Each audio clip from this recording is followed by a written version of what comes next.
What's good, guys? This is Miasin back at it with another DB video. This time we have Plunder Patrol up against RUNICK SPRIGHT, so let's get right into it.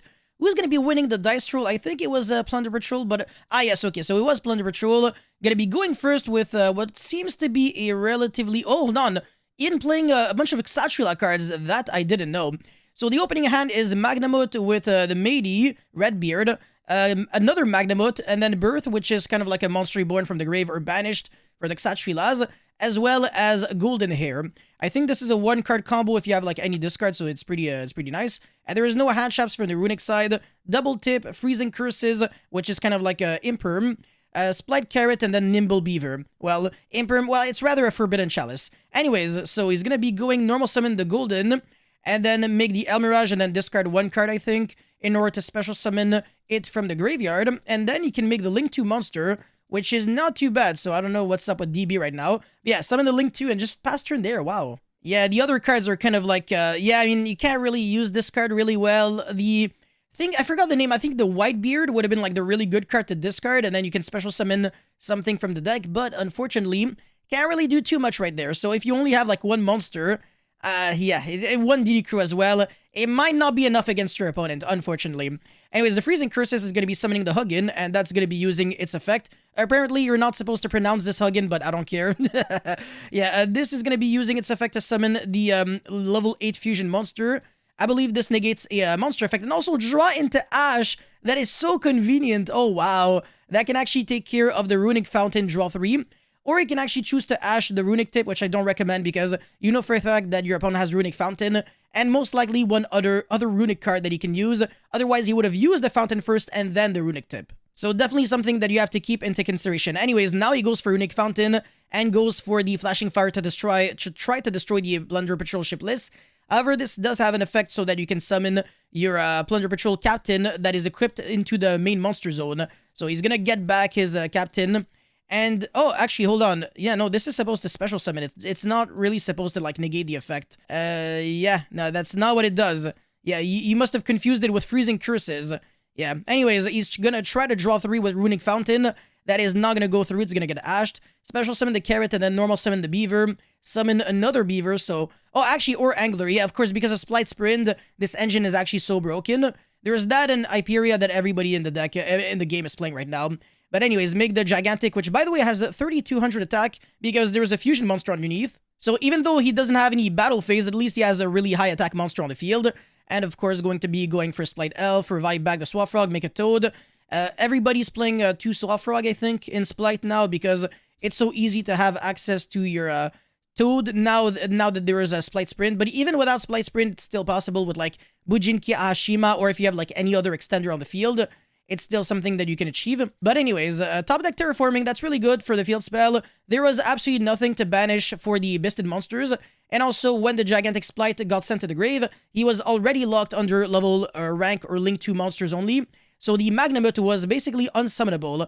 However, even though he didn't really have that much of an opening, RUNICK SPRIGHT is not a very good deck at applying a lot of pressure on turn 1. It's rather a deck that wins because it can grind you out to death, because it can draw a bunch of cards every single turn. So if it doesn't actually do that much on turn 1, you might actually have a way to, you know, make a comeback because it doesn't really have a battle phase. So a bunch of those monsters, even though they're pretty weak, they were able to stay on the field. And I want to say that is the #1 flaw of the RUNICK decks, unfortunately. But yeah, this is going to be negating what exactly? Is this going to be, I don't really get it. Wings, so, oh no, yeah, the Magnamut, I think. Obviously, otherwise he can just jump over, and now he's going to be trying to negate with the Plunder Patrol ship list, but that's going to be met with the Freezing Curses. This is the actual negation card, it's not the Flashing Fire, and he's going to be chaining the Plunder Patrol, the Blackbeard, in order to put this in the spell and trap zone in order to summon a monster like the Mork, because he has a Gigantic in the graveyard. So that is actually a very nice way of dodging the Freezing Curses. And also, since this is a then effect, you don't have to banish the top 3 cards of your deck. Another really neat interaction. So yeah, the Huggin does get banished, and then he summons the Magnamut, and then that's going to be using its effect in order to search on the end phase. And the Runic Fountain is going to shuffle back, or rather put back on the bottom 3 cards in order to draw 3 cards. I mean, the Imperm can't be used, but the Ghost Bell could actually be pretty interesting here. And he still has the Splight Elf, which could be able to revive back the Toad if he didn't use its effect. But either way, I mean, he can still just go into battle phase and then jump over. So yeah, he's gonna do it right now just to avoid getting OTK'd. Because if he doesn't, then he can just go like activate Shipyard and probably just kill him. And now, yeah, he goes into battle phase, which is exactly what I would have done. So attack over the Toad. And do they gain like some boost or something? No, but if there was the field spell, then yeah. So I don't know if he can actually jump over the other monster. I mean, obviously he can jump over the elf, and the carrot is not going to be doing anything, really. The Mork is going to be banishing the elf, and then search for booty. Very interesting. Oh, he can actually bounce back the matey in main phase 2 and then set back the Shipyard. That is actually a really nasty play. And, yeah, what is he going to do now? Okay, yeah, so, oh no, that was main phase 2. Alright, okay, cool. So discard Nibiru, revive back the golden hair? Yeah, golden hair, yeah, this is hair, this is beard. Yeah, I mean, most of them are beard, but I guess this is a female, so it's not a beard, but rather a hair. Ah, whatever. Synchro summon, actually, for Braun. Wow, I don't see that every day. An actual real synchro summon, goddamn. Really freaking spicy, but this actually allows you to banish a spell or trap on the field, so it is literally the best way to get rid of the Runic Fountain right now. This deck is really resourceful. I'm a big fan of Plunder Patrol. It's a very, very nice deck, if played correctly. And I want to say, I'm usually very impressed by, the skill level of these players. They're usually really good with their deck. But yeah, End Phase Surge, the Druid Worm, that is actually massive. Top deck Cobb at the Grave. So it's actually crazy how the draw 3 from Runic Fountain is like the most unfair thing ever. Now, he still used a Runic card, so he still can't use he still doesn't have a battle phase right now. And without a battle phase, I seriously struggle to see how you're clearing this board. It's gonna be so hard. Like, you can't Zeus, you can't do too much. The Splight Elf is going to be banished, so all you're really doing right now is summon Toad, and pretty much nothing else. Obviously, the Toad could negate something else by sending the Swap Frog, so it's kind of like free real estate, and now special summon the Jet, so that you can search for maybe Smashers or a starter into blue. Draw one card, and that's not really a utilizable card, but it's all fine. Okay, so he goes for the starter, which now is going to be summoning the blue into red, most likely. That is the one Splight monster that he's missing for the full package, because there's no reason to play like Pixies in that deck. Like, you literally never have a battle phase. So he has summoned the red, and now link off for the sprint. Ooh, finally. But he's gonna go no effect on the sprint. What? Oh, that must mean that, yeah, he has double beaver there. That is so unfortunate. Yeah, but I mean, he could have foolish for, like, the angler and then summon, like, the third beaver if he did play that package, but he's only on one angler and double beaver. I'm sure that this is what it is. Anyway, summon the Hypera that allows you to draw one extra card. This card is remarkably good, man. It's really, really good. Draws into Flashing Fire, which is very bad. Can't really do too much with this card. And again, without a battle phase, I really don't see how you're just jumping over everything. So that is going to be game 1. Very nicely played to the Plunder Patrol guy. Whoa, that was really, really good. Especially considering the fact that the game 1, he did nothing at all. Alright, so for game 2, unfortunately, the Plunder Patrol guy didn't draw well at all either. Cobb at the Grave with Bluebeard, Mystic Mine, Effect Veiler, and Jizukiru. A bunch of useless cards, especially against this deck. I mean, Mystic Mine is not a card that you should side in, like, ever against, like, Runic strategies, because it's such a joke to get your out to Mystic Mine. It's just like the MST that is searchable by Runic Tips, so you have like 6 outs, and also Smashers. Like, this Mystic Mine isn't even giving you any tempo, and if your opponent already has the out, doesn't even have to waste a negate on it, just Smashers on the end phase, and then he kills you next turn. But yeah, anyways, yeah, starter, Ghost Bell, red, Swap Frog, and Smashers. That is a ridiculously good hand. So Splight starter into blue, into Jet, into probably another starter. That's what I would have done. And, oh, what the heck? Oh, yeah, okay, yes, so gets the red, whatever. He didn't, interesting, what the, am I missing something? Anyways, the Gigantic Splight gets Veilered, and he's not gonna do anything about it. Go for the Elf, and now revive back the Swap Frog. Yeah, so he really is prioritizing Toad right now, but I really don't understand why. Anyways, whatever, it doesn't really matter. Okay, so, yeah, set, the Smashers and pass turn there. Maybe there's something that I'm missing, because looks like he just passed on a search for nothing. But yeah, he gets Kaiju on the Elf, and then summon his own Jizukiru, jumps over the Toad. He's not going to be using the Smashers, because that would mean that he would have to banish the Toad, which is really stupid. Now he does have the Smashers that could banish the Swap Frog to banish a monster that could scare him. Goes into this guy, Blackbeard, and uses the effect of Bluebeard. So discard 1, draw 1. The Mystic Mine is the card that you want to get rid of. It's useless. And what is he going to be drawing into? Set rotation. That is not too bad, but not great either. And he's going to be targeting himself, probably summon the Mork. Yes, and he's going to be most likely banishing that Radiant so that he can search something. No, actually, he's not going to be using the effect. Oh, very interesting. Okay. This is not going to be applying any form of pressure, and the Call by the Grave is not doing too much because he does have Ghost Bell in hand. However, I don't think he has much to... Yeah, he doesn't have much to play with, unfortunately. So yeah, normal summon Swap Frog, use its... Oh, no effect. And he doesn't interact with... Oh yeah, you have to discard a Plunder Patrol card, of course. Yeah, it's not just any card. It's not like this one, for example, that's really... You discard one card and that's it. And also Golden Hair, if I recall correctly. It just discard any card, but... Unfortunately, the Plunder Patrol extra deck monsters, you really can't use them if you drew like no Plunder Patrol cards at all. And he didn't want to go set rotation to get his own field spell because he doesn't want to give his opponent the Mystic Mine. Very interesting. So I guess the only reason why he's really playing Mystic Mine is to use set rotation to out Mystic Mine because he's scared of it. So I can understand the logic, but anyways, Call by the Grave will unfortunately not resolve because he does have the Ghost Bell to negate it. Very, very unfortunate. Oh my god.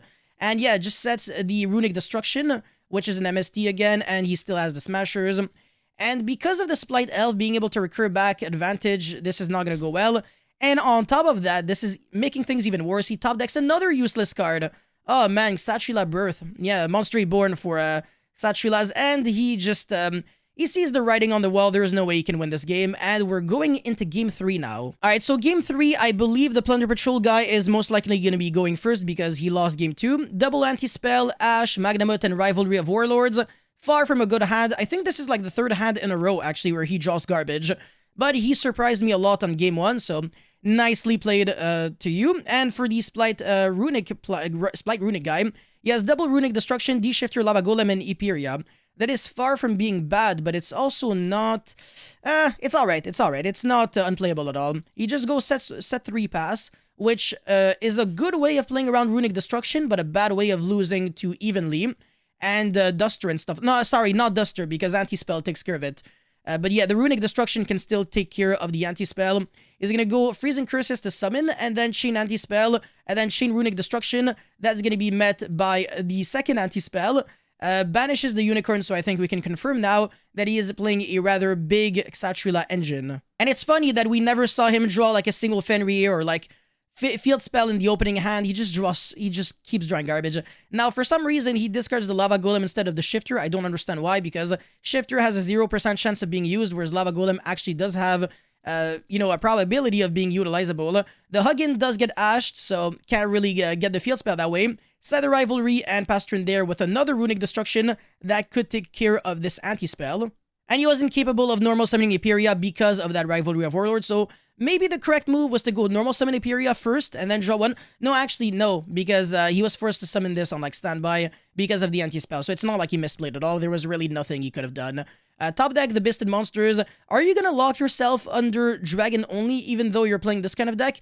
And I guess the reason why he discarded the Lava Golem instead of the Shifter, now that I think of it, is actually really clever because he doesn't want his opponent to summon the Bisted Monsters because the Shifter is a Dark and Lava Golem is fire. So I take it back. The Splight Runic player is actually on the top of his game, actually playing very well. Nicely played. And he's just going to pass turn, can't do anything because there is nothing to banish. And the Runic Destruction is going to take care of that Rivalry. Anti-Spell is not even that intimidating anymore because he can simply go normal summon Eperia, draw one. And he doesn't have to be afraid of anything at all now. He can go Gigantic, summon whatever, it doesn't matter. The Bisted Monsters can't be used anymore. So even if he detaches or finds a way to get a Dark in the Grave, he can't summon them since the Gigantic locks him. The same way you protect yourself from Nibiru. So yeah, summon the red and pass turn there. Not trying to go for Jet into something else because he's still under Anti-Spell. So he's gonna try to grind him out because when you brick and you're under Anti-Spell, you lose even more than if you didn't have Anti-Spell, since now if you top deck a spell, you kill yourself. Like, you're gonna be in a way worse position. Anyways, his top deck is also trash. Like, absolute garbage. Special summon the Jet, and that's gonna be searching most likely Smashers. Maybe for next turn. Yeah, exactly. There's no reason to search Starter at this point. You already have, like, your engine. You even have another Gigantic Splight. Yeah, so go for the Elf, and that's gonna be reviving back the Eperia. Draw one again. Oh my god, that is nasty. When you get to draw one every single turn on your own turn and on your opponent's turn, in like simplified game state, this is very disgusting. Oh man, and he's not using any runic cards, so he never really has to pass on any battle phase. And now the Bisted monsters can't, well, the one Bisted monster can be used, but it will get negated by the Ghost Bell. And now the Gigantic is going to be summoning the Splight Blue. I think I would have done that on main phase 1 in order to summon it in attack if you can do it. Because, like, you're trading 1600 for, what, 11, but at least you're ensuring that you can't get hit by the Bisted monsters. I don't know, maybe I'm missing something and maybe it's incorrect, but whatever. Anyways, summon the Carrot, and now there is a bunch of negates. Even sets the Runic Fountain for next turn, even though, you know, this top deck is simply not enough when the opponent has red.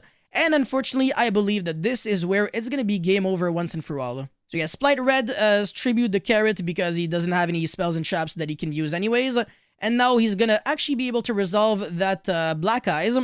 Recycle back the, whatever, Bluebeard. I don't even know their name. I know their effects, but whatever. So yeah, Splight Elf, Revive back Epira, draw 1, and he's going to be able to link into Unicorn, get rid of one of those monsters, and that's just probably going to be it. So, wait for it. Unicorn in a few seconds. Yes, sir. Discard most likely the Shifter. Yeah, because you don't really care about the Nimble Beaver, and there's already Lights and Darks in the grave, so who cares? Discard the Druid Worm. You're still under anti-spell, so if you draw a spell, you lose. He doesn't, but it's still not going to be enough to win the game. So unfortunately, because of absolutely horrible draws, the Plunder Patrol did lose. Well, the Plunder Patrol player did lose, but he was still able to put up a very good game on game 1. So thank you guys for watching. Don't forget to like and subscribe, and I'll see you guys very soon. Peace.